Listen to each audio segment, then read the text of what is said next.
Hello everyone, welcome to once again our YouTube channel EMK Tutors. My dear friends, today I will explain cash crop. So my dear friends, my dear students, don't waste time. Let's start our topic, our chapter cash crop.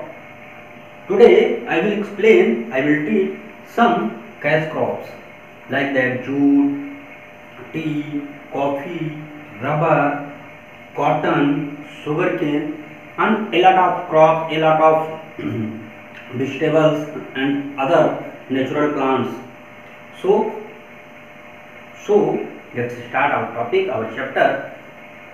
My dear friends, concentrate होकर बैठिए, दिल थाम कर बैठिए, मन लगाकर बैठिए, अपने सारे इक्विपमेंट्स, बुक्स, कॉपीज, पेन साथ में लेकर बैठिए और आज का हम टॉपिक, आज का चैप्टर हम स्टार्ट करते हैं। इंटरेस्टिंग चैप्टर जिसको आप बहुत अच्छे से समझते हैं, बहुत अच्छे से पढ़ते हैं, आपने हमेशा देखा है, आपने हमेशा पढ़ा है। तो आज हम फिर से इसी को हम रिवीजन क्लास भी समझ लेते हैं, क्योंकि आपके एग्ज़ाम्स स्टार्ट होने वाले हैं, आपके जो पेपर हैं हाफ ईयरली वो स्टार्ट होने वाले हैं, ऑनलाइन एग्ज़ाम क्लासेस। तो आप लोग जो है कनेक्टिविटी में आ जाइए, अपनी जो सेटिंग्स हैं, जो अपनी बुक्स हैं, जो आपके डाउट्स हैं उसको आप सही कर लीजिए, और जो आपके डाउट्स होंगे, जो आपकी प्रॉब्लम्स होंगी उसको आप किसी पेज में, किसी कॉपी में या अपने बुक्स में जो है नोट करते चलें, अंडरलाइन करते चलें, जिससे आप बाद में हमसे कम्युनिकेट करके अपनी प्रॉब्लम्स, अपनी समस्याओं का सॉल्यूशन हमसे ले सकें। तो आज का टॉपिक है बेटा कैश क्रॉप। कैश क्रॉप, अब कैश क्रॉप मैंने आपको बताया था, आपको याद होगा कि मैंने बताया था आपको कि जो क्रॉप होती है वो दो प्रकार की होती है, एक होती है फूड और सेकंड होती है कैश। फूड जो होती है ये भोजन के लिए होती है, कैश जो होती है ये फॉर जो है फॉर फूड और ये फॉर मनी, है ना। या आप कह सकते हैं ये होती है सिर्फ सेल के लिए, ये होती है ईट एंड सेल के लिए, है ना। कहने मतलब जैसे आप व्हीट हो गया, राइस हो गया, इन सब का जो फूड होते हैं, मेज हो गया, ज्वार, बाजरा, मक्का, है ना, ये सब जितनी चीज़ें हैं, पहले हम क्या करते हैं अपनी जो हमारी नीड है कि हमें 1 ईयर में या हमारे घर में जितने भी पर्सन रह रहे हैं उनको खाने के लिए हम पहले उतना फूड हम स्टोर करके रख लेते हैं। इसके बाद जितना फूड हमारे पास एक्स्ट्रा बचता है उसी को हम सेल करते हैं। लेकिन कैश क्रॉप के लिए से जो टी हो गया, कॉफ़ी हो गया, रबर हो गया, कॉटन हो गया, इसकी हमें खाने की ज़रूरत नहीं है। टी हम पीते हैं, लेकिन पत्तियाँ जो होती हैं प्रोसेस करने के बाद, आपको एक टर्म मैंने बताया था IPO, है ना, इनपुट प्रोसेस आउटपुट। आउटपुट क्या मिलता है हमें, हम जो लीव्स होती हैं, टी की पत्तियाँ जो होती हैं उसको हम टी लीव्स कहते हैं, है ना, टी लीव्स कहा जाता है। अब उनको तोड़ा जाएगा, वो फैक्ट्री में भेजा जाएगा, फैक्ट्री में प्रोसेस होंगी, फिर उसमें छोटे छोटे जो उसके दाने होते हैं पत्तियों के प्रोसेस के द्वारा बनता है। अब फिर वो आउट निकल के आया चाय, है ना, चाय पत्ती बन के मतलब मिलकर आती है। फिर हम क्या करते हैं उसको पैकेट में आएगी, उसको फिर हम अपने घर में लाते हैं मिल्क के साथ, वाटर के साथ, है ना, यूज करते हैं। तो IPO मैंने आपको एक प्रकार का एक टर्म बताया था, इनपुट प्रोसेस आउटपुट, ये हर जगह चलता है। एवरी वर्ड में ये जो हमारा जो फार्मूला है IPO, हर फार्मूला, ये फार्मूला हर जगह आपका सुटेबल बैठता है, आपकी लाइफ में, आपकी स्टडी में, है ना। अब IPO जैसे मैं पढ़ा रहा हूँ, ये क्या है, इनपुट है, मैं आपके माइंड में डाल रहा हूँ, है ना। अब आप जो कर रहे हैं वो क्या कर रहे हैं, वो प्रोसेस है, मैं समझा रहा हूँ, आप समझ रहे हैं, अब वो आप जान रहे हैं, देख रहे हैं इंटरनेट के माध्यम से, मोबाइल के माध्यम से, यूट्यूब के माध्यम से, है ना।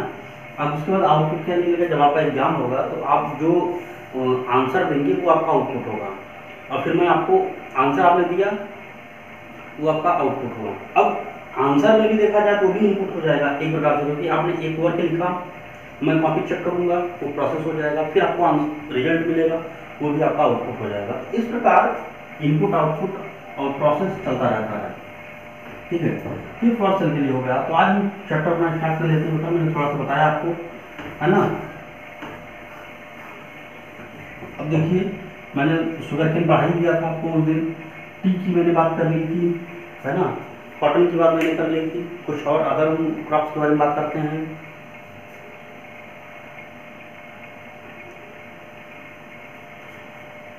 हम कोकोनट की बात कर लेते हैं बेटा। कोकोनट क्या होता है? तो नारियल कहते हैं। इसके लिए जो वेदर कंडीशन होती है वो कैसा होना चाहिए? हाइब्रिड होना चाहिए, वार्म होना चाहिए, है ना। यानी वार्म होना चाहिए, हाइब्रिड होना चाहिए। यानी अब ये जो वार्म मतलब मौसम बहुत ही गर्म होना चाहिए। रेन यानी हैवी रेन होना चाहिए, या हैवी रेन समझिए या प्लेंटी रेन समझिए। प्लेंटी रेन, है ना, plenty rain all the year, है ना, हाइब्रिड होना चाहिए। और उसके बाद जो है, अच्छा नारियल में जो एवरी पार्ट होता है ना,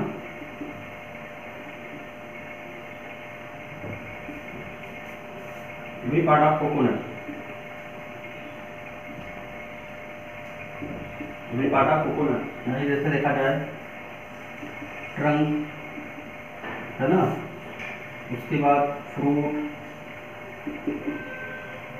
है ना, फ्लावर, फ्लावर होता नहीं, फ्लावर नारियल के अंदर भी होता है ना। फ्रूट हो गए, ट्रंक हो गया, लीव्स हो जाती हैं इसकी, उसके बाद शेल हो जाता है ना। शेल मतलब उसका तना जो है। उसके बाद फाइबर होता है। तो यानी देखा जाए कोकोनट में जितना भी पार्ट होता है, ट्रंक यानी तना होता है, फ्लावर फ्रूट होता है, लीव यानी पत्तियाँ होती हैं, सेल छाल होती है, फाइबर मतलब उसकी जो पत्तियों के बाद जो उसके रेशे निकाले जाते हैं, या जो नारियल के ऊपर जो जटाएँ होती हैं उसका उपयोग किया जाता है। तो कहने का मतलब ये हुआ कि जो नारियल का जितने भी पार्ट है, नारियल के प्लांट का जितना भी पार्ट होता है वो हमारे यूजफुल में आता है, यूज फॉर ह्यूमन्स। अब देखिए ट्रंक का उपयोग तो आप जान ही रहे हैं, फ्रूट आप नारियल यूज करते हैं। पत्तियां का उपयोग झाड़ू बनाने में करते हैं लोग, है ना, ब्रूम बनाने में करते हैं। शेल की पत्ती, जो शेल होती है उसके जो तने होते हैं, इसका भी उपयोग जो है झाड़ू बनाने में या फिर और भी कई जगहों में यूज किया जाता है। फाइबर से रोप बनती है, रोप, फाइबर क्या होता है? रोप यानी रस्सी। नारियल की रस्सी आपने अक्सर देखा होगा, नारियल की रस्सी होती है। तो इस प्रकार कुछ चीज़ें आपने देखा, इसके बारे में जाना आपने। और चीज़ें देख लेते हैं नारियल के बारे में जल्दी से। नारियल की जो एग्रीकल्चर ज़्यादातर कहाँ पर होता है? मोस्टली केरला, यानी अगर देखा जाए कोस्टल एरिया में।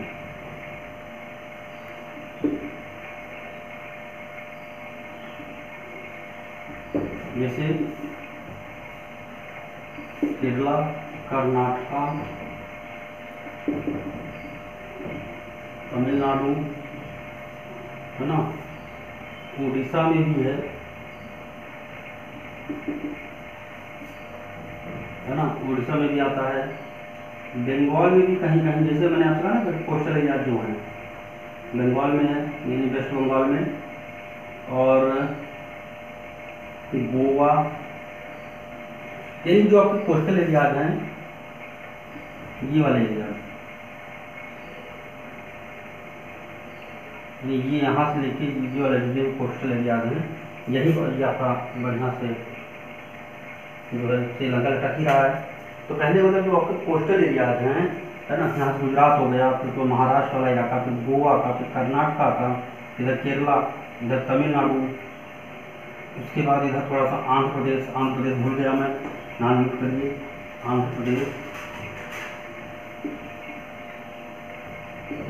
आंध्र प्रदेश के ऊपर आए, उड़ीसा आएगा, उड़ीसा के बाद इधर आएगा वेस्ट बंगाल आएगा, फिर इधर आपका बांग्लादेश आ जाता है इलाका, है ना।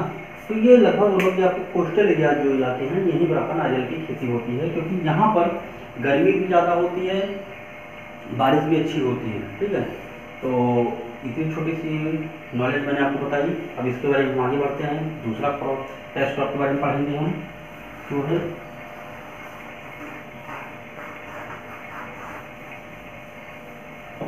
हम कॉटन के बारे में बात कर लेते हैं बेटा।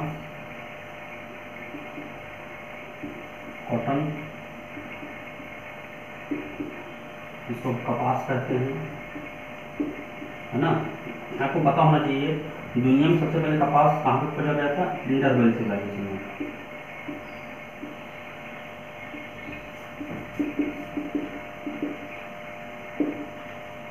इंडस वैली सिविलाइजेशन यानी इंडिया में।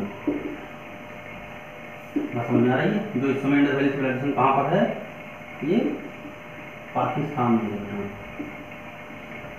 है ना। तत्कालीन इंडिया आज के समय में पाकिस्तान में है।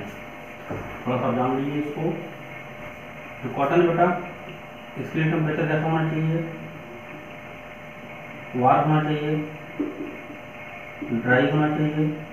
जो सॉइल है वो कैसी होनी चाहिए? ब्लैक सॉइल होनी चाहिए,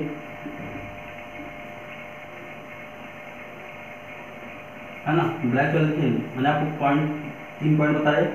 मौसम वार्म होना चाहिए, यानी वार्म क्लाइमेट। तो जब वार्म होगा तो जाहिर सी बात है सीजन कैसा होगा?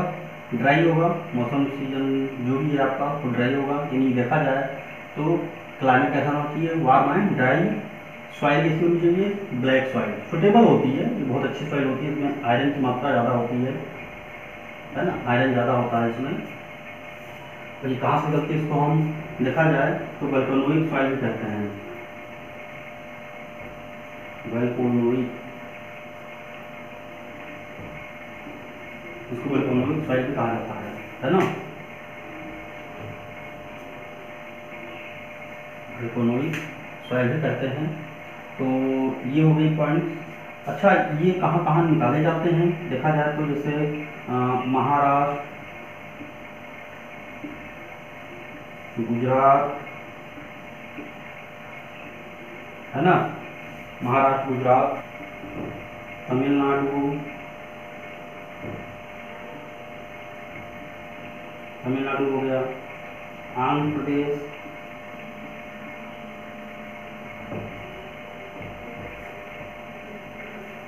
आंध्र प्रदेश, महाराष्ट्र, तमिलनाडु, गुजरात, आंध्र प्रदेश, पंजाब, हरियाणा, राजस्थान, राजस्थान, उसके बाद आंध्र प्रदेश हो गया, मध्य प्रदेश,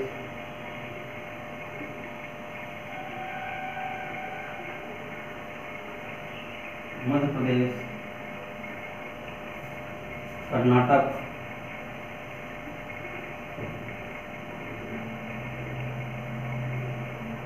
तो कहने का मतलब आपको मैंने बताया कि महाराष्ट्र, गुजरात, कर्नाटक, तमिलनाडु, आंध्र प्रदेश, पंजाब, हरियाणा, राजस्थान, मध्य प्रदेश, ये सभी इलाकों पर इन सब स्टेट में जो है आपकी कॉटन की खेती की जाती है। अब आपके पॉइंट निकल रहा होगा कि सर नहीं भी आ रहा है तब भी निकल रहा है, बहुत अच्छी बात है कि आपने कहा कि ब्लैक सॉइल जहाँ होती है वहीं पे उगाया जाता है। आपको ये सवाल उठा होगा कि ब्लैक सॉइल जहाँ पर होगी वहीं भी सुटेबल होगा, वहीं पर उगाया जाएगा। तो बिल्कुल एब्सोल्युटली राइट है, एकदम सही है कि ब्लैक सॉइल बहुत ही सुटेबल होती है, बहुत ही अच्छी होती है। इसलिए मैंने कहा कि ब्लैक सॉइल में जो है कॉटन उगाया जाता है। लेकिन अगर जहाँ पे ब्लैक सॉइल नहीं अवेलेबल है तो ऐसा नहीं है कॉटन नहीं उगाया जा सकता, ऐसा नहीं है कि कॉटन नहीं उगाया जा सकता है। जैसे गुजरात चले जाइए तो गुजरात कोई पठारी इलाका नहीं है, लेकिन महाराष्ट्र पठारी है, तमिलनाडु भी जो है आपका प्लेटू रीजन है, आंध्र प्रदेश भी प्लेटू है, आपका मध्य प्रदेश भी प्लेटू है, लेकिन पंजाब, हरियाणा भी थोड़ा सा प्लेटू रीजन आ जाता है, अरावली पहाड़ियों का क्षेत्र मिल जाता है थोड़ा सा, लेकिन पंजाब तो पहाड़ी इलाका है, माउंटेन इलाका के फिर भी। तो कहने का मतलब ऐसा नहीं है कि उगाना यानी वहाँ क्रॉप्स को डेवलप करना पॉसिबल नहीं, पॉसिबल है, लेकिन black soil is the best soil for the cotton agriculture, cotton यानी सेरिकल्चर, है ना। कॉटन के लिए जो है बहुत ही अच्छा, कॉटन एग्रीकल्चर के लिए बहुत ही अच्छा सुटेबल सॉइल मानी जाती है। बाकी टेक्नोलॉजी बहुत आगे बढ़ गई है, पेस्टिसाइड्स आ गए हैं, है ना, जो आपके फर्टिलाइजर्स होते हैं ये आ गए हैं, इनकी माध्यम से इनका यूज करके हम क्रॉप्स को उगाया जा सकता है। आपको पता है कि कॉटन का उपयोग करते किस लिए हैं? पता है आपको? कॉटन बॉल के लिए, है ना। अब कॉटन बॉल का उपयोग क्या होता है? इससे क्या बनता है? यार्न, या आप कह सकते हैं थ्रेड बनता है ना। ये धागे बनाए जाते हैं, या आप कह सकते हैं कुछ भी ना बनाइए, आप ऐसे सीधे सीधे कह सकते हैं क्लॉथ बनाए जाते हैं, है ना, क्लॉथ बनाए जाते हैं, कपड़े बनाए जाते हैं। तो इस प्रकार कॉटन को मैंने आपको बताया। अब हम बात करते हैं ऑयल सीड के बारे में। चलिएगा तुरंत हमसे पूछिएगा, है ना, ऑयल सीड। ऑयल सीड क्या है? मतलब तेल। ऑयल होता है, ऑयल मतलब होता है तेल, और सीड मतलब बीज। बीज से बीज तेल प्राप्त किया जाता है, उसी को कहते हैं ऑयल सीड। जैसे मस्टर्ड हो गया, आप सरसों के तेल ले सकते हैं, है ना, सूरजमुखी यानी सनफ्लावर होता है। उसके बाद क्या होता है आपका, और बताइए भाई, आपके माइंड में अगर कुछ आ रहा हो तो, जैसे ग्राउंड नट, मूंगफली, है ना। तो चलिए हम जानते हैं इसके बारे में। जैसे जिनसे मैंने आपको बताया ना कि सीड्स, जिन सीड्स से तेल निकाला जाता है, एक्सट्रैक्ट किया जाता है, निकाला जाता है, उनको कहते हैं ऑयल सीड, है ना। तो seeds from which oil is extracted are called oil seed. This oil is used for cooking और for making soap and other products. Machines are used to press the oil put of the seeds, है ना। क्या होता है कि जो oil seeds होती हैं, इनका उपयोग कहाँ पर किया जाता है? ऑयल सीड्स यानी जो ऑयल निकलते हैं, इनका उपयोग करते हैं फूड के लिए, है ना, या फिर सोप बनाने में, जो हम लोग नहाने के साबुन यूज करते हैं उसके लिए किया जाता है ना। सोप बनाने में किया जाता है। होता क्या है, आपने घर में सरसों का तेल निकलवाने गए होंगे, यानी सरसों का तेल यानी पेराई कराने गए होंगे उस चक्की पर, है ना, जहाँ पे मशीन होती होगी। क्या किया जाता है, सारे ऑयल सीड को यानी सारे मस्टर्ड के जो दाने होते हैं, बीज होते हैं, उनको किसी मशीन में डाल दिया जाता है। फिर धीरे धीरे से उसमें से क्या निकलता है, वेस्ट मटेरियल दूसरी साइड निकलता है, और आपकी जो यूजफुल का है वो आपके काम आ जाता है। अब जिसको हम लोग खली कहते हैं, वो जानवरों के काम आ जाता है, जानवरों को खिला दिया जाता है, जानवर खा लेते हैं उसको। और जो आपका ऑयल होता है, आप उसको ले आते हैं, उससे आप खुद के लिए जो है यूज करते हैं, भोजन बनाने में, सोप बनाने में, है ना। तो बहुत सारे ऐसे, नारियल से भी तेल निकाला जाता है। तेल, ऑयल, बहुत सारी चीज़ें ऐसी जिससे ऑयल निकाला जाता है ना। बहुत सारे ऑयल सीड हैं, मैंने आपको कुछ नाम बताया, जैसे भी मैंने आपसे कहा, मस्टर्ड हो गया, ग्राउंडनट हो गया, सनफ्लावर हो गया, नारियल से भी ऑयल निकाला जाता है ना। बादाम के ऑयल निकलते हैं, ऐसा नहीं, अलसी के ऑयल निकलते हैं, है ना। अरंडी का एक पेड़ होता है, उससे भी ऑयल निकाला जाता है ना। तो बहुत सारे ऐसे प्लांट्स हैं जिनसे ऑयल निकाला जाता है। तुलसी के ऑयल होते हैं, मिंट के ऑयल होते हैं, पुदीना के ऑयल होते हैं, है ना। मेंथा ऑयल के ऑयल होते हैं जिनका हम उपयोग करते हैं। जेट्रोफा ऑयल, जिसको हम बायोगैस, बायोफ्यूल में कहा जाता है। तो ये कुछ ऐसे प्लांट्स हैं जिनसे हम ऑयल का ही उपयोग करते हैं। अब सारे ऑयल को तो हम खा नहीं सकते, सारे ऑयल तो हम यूज करते नहीं हैं, तो इसलिए मैंने आपसे कहा इसको हम कैश क्रॉप में रखा जाता है। इसकी सेलिंग होती है, इसका उपयोग प्रोडक्शन घरेलू उपयोग में भी होता है, डोमेस्टिक में भी होता है, और ट्रेड में भी होता है, व्यापार में भी होता है, यानी किसी इंडस्ट्री में भी उपयोग किया जाता है। The most widespread oil seed are peanut, है ना। देखा जाए तो सबसे ज़्यादा पीनट, यानी देखा जाए जिसको हम क्या कहते हैं, पीनट। पीनट क्या होता है पता है आपको भाई? जय पीनट मतलब मूंगफली ही तो होता है, उसको ग्राउंडनट भी कहा जाता है। तो peanut oil is also extracted from the seeds sunflower and mustard plant, यानी पीनट के अलावा भी मस्टर्ड प्लांट से भी आपका ऑयल निकाले जाते हैं। Oil seed are grown in many places like the Deccan plateau and drier area in the west. यानी देखा जाए तो जो आपके डेक्कन प्लेटू होता है, बेटा प्लेटू रीजन होता है, या फिर जो आपके ड्रायर रीजन होता है, ड्रायर रीजन जो होता है, ड्रायर एरिया जो होते हैं, जैसे राजस्थान वाला इलाका ले सकते हैं।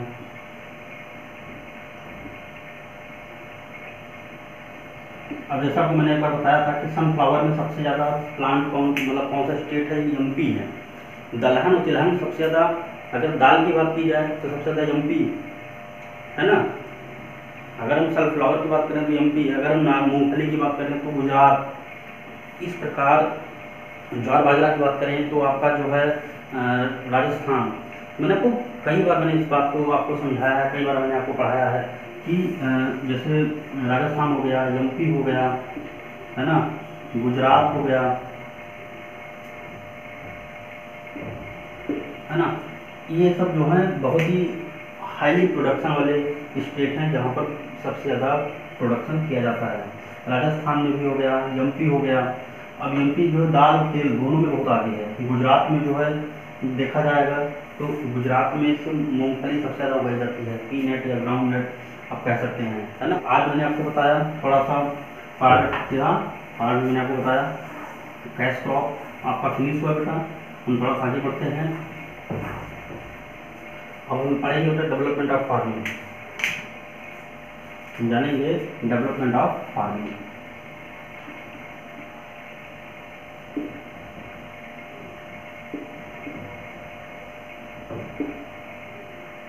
डेवलपमेंट ऑफ फार्मिंग बारे में जानेंगे बेटा क्या होता है। पहली बात आप देख ही रहे हैं, डेवलपमेंट यानी फार्मिंग का डेवलपमेंट, किसानी खेती किसानी का डेवलपमेंट बेटा। एग्रीकल्चर की जो फार्मिंग है, जो कृषि है, उसके बारे में डेवलप हो रहा है कैसे। अब आपको मैं थोड़ा सा पॉइंट बताना चाहूँगा कि प्राचीन काल में यानी अगर देखा जाए तो एंशियंट इरा में लोग कैसे खेती करते थे। पहले लोगों को पता ही नहीं था। जो हमारे आदिमानव लोग थे उनको खेती बारे में कुछ भी नहीं पता था। वो एकदम मूढ़ थे, किम कर्तव्य विमूढ़ थे, उनको कुछ नहीं पता था। तो वो एग्रीकल्चर नहीं करते थे। वो क्या करते थे, पहले हंटिंग का काम करते थे। पहले क्या करते थे, हंटिंग का काम करते थे। फिर धीरे धीरे उनको थोड़ा सा डेवलप हुए, थ्रू हार्डिंग का काम करने लगे, है ना। हार्डिंग का काम करने शुरू कर दिया उन्होंने। लेकिन धीरे धीरे बाद में उनको और नॉलेज हुई तो उन्होंने हंटिंग और हार्डिंग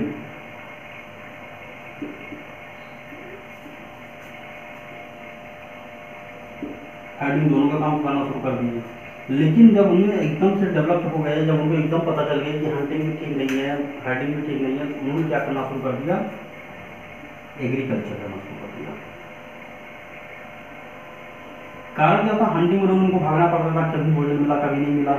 हार्डिंग में क्या होता था, उसमें भी वही भाई हंटिंग और हार्डिंग में दोनों खोजना पड़ता था। इसमें हंट करते थे, एनिमल की हत्या करते थे, शिकार करते थे, ये भोजन खोजते थे। हंटिंग और हार्डिंग में प्रॉब्लम होती थी।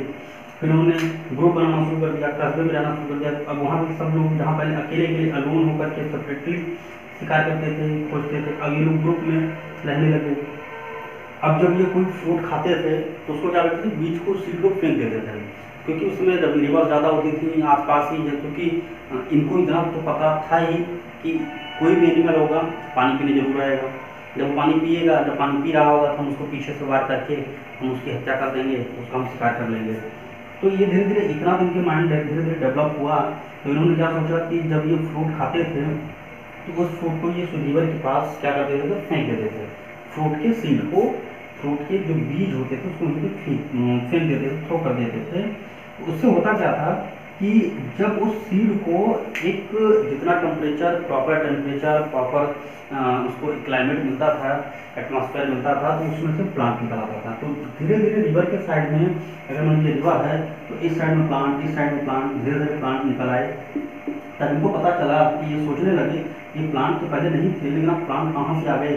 तो इनको ध्यान में आया कि हम लोग जो सीड खाते हैं, जो फ्रूट खाते हैं, उसकी जब हम सीड को फेंकते हैं तो उसी से प्लांट निकला। तब इनके माइंड में थोड़ा सा डेवलप हुआ तो इन्होंने सोचा कि क्यों ना हम लोग इसी तरह खेती कर सकते हैं। तभी उन्होंने खेती करना शुरू कर दिया। अब खेती करना शुरू कर दिया तो इनके पास कोई आज के तरीके से ट्रैक्टर तो था नहीं, कल्टीवेटर होता नहीं, तो कैसे खेती करते थे ये। तो जो एनिमल की जो बोन्स होती थी, हड्डियाँ होती थी, उसी से ज़मीन को प्लग करते थे, उसी से जुताई करते थे। और धीरे धीरे फिर उन्होंने एक गांव शहर बसाना शुरू कर दिया। और आज इतना ज़्यादा डेवलप हो गया है कि तरह तरह की मशीनें आ गई हैं कि हम जो है एक ही दिन में सैकड़ों बीघे खेत की हम जो है जो लैंड एरिया होते हैं उसकी हम जुताई कर सकते हैं, प्लगिंग कर सकते हैं, सीड को ग्रोइंग कर सकते हैं, सीड को डाल सकते हैं। यानी बहुत सारी चीज़ें, बड़ी बड़ी मशीनें आ गई हैं, कंबाइन मशीनें आ गई हैं कि जो एक दिन में आपके बीज को अलग कर देंगे, उसके जो वेस्ट मटेरियल होंगे उसको अलग कर देंगे। यानी कहने का तात्पर्य ये हुआ कि आज मशीनीकरण के दौर में मॉडर्नाइजेशन आ गया। मॉडर्नाइजेशन के चक्कर में इंडस्ट्रियल जो एरियाज होते हैं वो काफ़ी डेवलप हो रहे हैं। तो इस वजह से एग्रीकल्चर बहुत ही तेज़ी से चेंज हो गया। जहाँ पहले आप अपने फादर, अपने ग्रैंड फादर से पूछिए कि पहले जब वो ऑक्स यानी बैलों से जब खेतों की जुताई करते थे तो एक दिन में बामुश्किल एक एरिया का ही जुताई हो पाती थी। लेकिन आज ट्रैक्टर से सैकड़ों बीघे, सैकड़ों खेत जोते जा सकते हैं। पहले क्या होता था कि एक खेत की कटाई करने में जो हमको 2 दिन 3 दिन लगते थे, आज पता चलता है कि जो है मशीन आ गई, बहुत सी जो कंबाइन मशीन आती है, उस कंबाइन मशीन से जो है पूरे इलाके के गेहूं को, पूरे इलाके के जो है आपके पैडी राइस को, धान को, है ना, राइस के प्लांट को बहुत आसानी से कट कर सकता है। तो कहने का तात्पर्य ये है मेरा कि एग्रीकल्चर में चेंज आया, एग्रीकल्चर में बदलाव आया, है ना। तो ये डेवलपमेंट ऑफ फार्मिंग, खेती में बदलाव होते जा रहे हैं, डेवलप होते जा रहे हैं, उसमें विकास होता जा रहा है और उसका उपयोग हम करते जा रहे हैं। पहले क्या होता था कि सीड बोते थे तो प्लांट जो पैदावार होती थी, प्रोडक्शन होता था, बहुत ही कम होता था, और आज प्रोडक्शन सबसे ज़्यादा हो रहा है। आज इंडिया के पास इतना भोजन है कि अगर वो चाहे तो 6 महीने पूरी दुनिया को बैठा के खिला सकता है, ठीक है, इतना प्रोडक्शन हमारे पास है। अभी कोरोना के चक्कर में हमने देखा कि गवर्नमेंट ने बहुत सारे जो है फूड को, बहुत सारे जो आपके राइस होते हैं, वीट होते हैं, ग्राम चने को फ्री में उन्होंने डिस्ट्रीब्यूट कराया लोगों के पास, सबको दिया है, चाहे अमीर हो गरीब हो, सबको मिला है। तो ये कहाँ से आया, ये कहाँ से इकट्ठा हुआ? ये हमारे और आपके प्रोडक्शन की वजह से ही है। जो हमारे किसान भाई लोग होते हैं, इन्होंने प्रोडक्शन को आगे बढ़ाया, इन्होंने उसको जो प्रोडक्शन लेवल होता था उसको आगे बढ़ाया। आपको पता होना चाहिए, मैंने आपको एक बार नहीं कई बार मैंने स्टोरीज बताई हैं कि पहले हमारे यहाँ गेहूँ नहीं होते थे, हमें दूसरे कंट्री से गेहूँ मंगाना पड़ता था। लेकिन फिर हमारे छोटे से हमारे देश में प्रधानमंत्री रहे, सेकंड प्रधानमंत्री जो है लाल बहादुर शास्त्री जी, इन्होंने एक नारा दिया, एक स्लोगन दिया, जय जवान जय किसान। तो उसी के आधार पर आज हम लोग इतना ज़्यादा डेवलप कर पाए हैं, है ना। तो कहने का मतलब ये हुआ कि आज अगर हम एग्रीकल्चर की बात करें तो एग्रीकल्चर में भी बहुत ज़्यादा संभावनाएँ हैं। आज जो यूनिवर्सिटीज होती हैं वो एग्रीकल्चर की पढ़ाई कराते हैं, जो स्कूल कॉलेज हैं उनमें एक सब्जेक्ट चलाया जाता है, लोग इससे जुड़ रहे हैं। एक से एक जो बिजनेसमैन हैं वो आज जो है एग्रीकल्चर में, खेती में बिजनेस को डाल रहे हैं, खेती को वैज्ञानिक तरीके से नहीं, साइंटिफिक तरीके से जो है उसको करने की कोशिश कर रहे हैं। तो हमें भी ऐसा ही करना चाहिए। अगर हमें खेती में, लोग कहते हैं कि खेती में लॉस है, खेती में कोई प्रॉफिट नहीं है, तो मैं यही कहना चाहूँगा कि अगर खेती करना है तो आपको वैज्ञानिक तरीके से खेती करनी पड़ेगी। आप जैविक चीज़ों का उपयोग करिए, यानी बायो फर्टिलाइजर का उपयोग करिए, केमिकल फर्टिलाइजर का उपयोग ना करिए। प्राचीन काल में हमारे यहाँ जो है बायो फर्टिलाइजर का उपयोग होता था, बायो फर्टिलाइजर का यूज करते थे, इसीलिए चीज़ें बहुत ही अच्छी, बहुत ही ज़्यादा सुगंधित और साथ ही साथ पौष्टिक होती थी। बट आज के समय में हम पेस्टिसाइड का उपयोग करते तो हैं, प्रोडक्शन तो बढ़ता है, लेकिन कहीं ना कहीं उसकी जो गुणवत्ता होती है वो डाउन हो जाती है। यही सब रीज़न है। तो मैं यही कहना चाहूँगा, डेवलपमेंट ऑफ फार्मिंग के बारे में हम आगे बढ़ते हैं और देखते हैं क्या है इसके बारे में।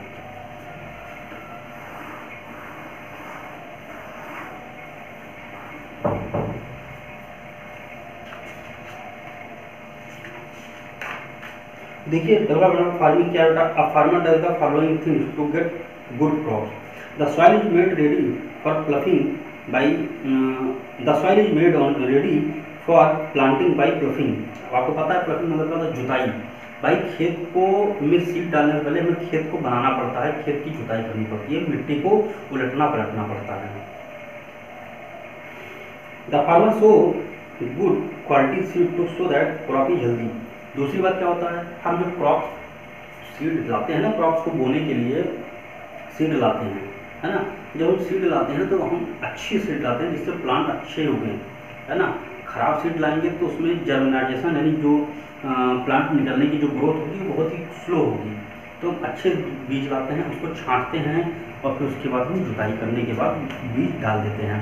अब हमने अगर बीज डाल दिया तो बीज डालने के साथ ही साथ हमें क्या होनी चाहिए, एग्रीकल्चर को हमने अगर करना शुरू कर दिया तो मैंने सबसे पहले एक स्टेप में बताया कि खेत की जुताई, मिट्टी का अलट पलट ऊपर नीचे करना होता है। बीज लाया अच्छा हमने, अब अगर मैं बीज ले आए तो हमें क्या करना है, इरिगेशन यानी सिंचाई भी जरूरी है, पानी यानी वाटरिंग भी जरूरी है। और फिर द फार्मर एड्स फर्टिलाइजर। अब अगर हम ले आए तो ग्रो, जैसे हमें क्या होता है कि विटामिन की जरूरत पड़ती है, वैसे ही प्लांट्स को भी विटामिन चाहिए।